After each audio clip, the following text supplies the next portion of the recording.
बुद्धिमान कौन? ज्ञानी और विद्वान लोग सम्मान के पात्र होते हैं। वे अपना प्रत्येक कार्य सोच समझकर करते हैं। हमें ऐसे लोगों के प्रति ईर्ष्या और द्वेष की भावना रखने की बजाय उनसे सीख लेनी चाहिए।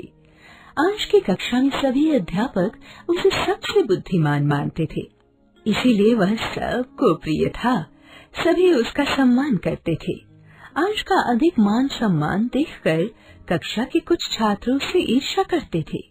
एक दिन प्रणव ने अपने अध्यापक से पूछा, श्रीमान, अंश में ऐसी कौन सी विशेष बात है जो अन्य छात्रों में नहीं है?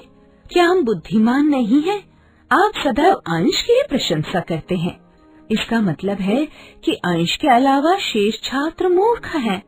यह सुनकर अध्यापक मुस्कुरा दिए। कुछ सोचकर उन्होंने श्याम पट पर एक लकीर खींच दी। फिर सभी छात्रों से बोले, जो इस लकीर को बिना कहीं से काटे छोटा कर देगा वही सबसे बुद्धिमान होगा। सभी छात्र एक दूसरे का मुंह देखने लगे और चुपचाप बैठे रहे। अध्यापक ने सभी छात्रों से कई बार कहा, लेकिन किसी को कुछ भी सूझ नहीं रहा था। अंत में अध्यापक ने अंश की ओर देखा।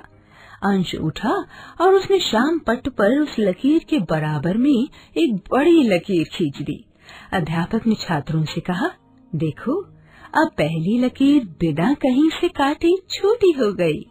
अध्यापक अंश के सूझबूझ और बुद्धिमानी की प्रशंसा करने लगे।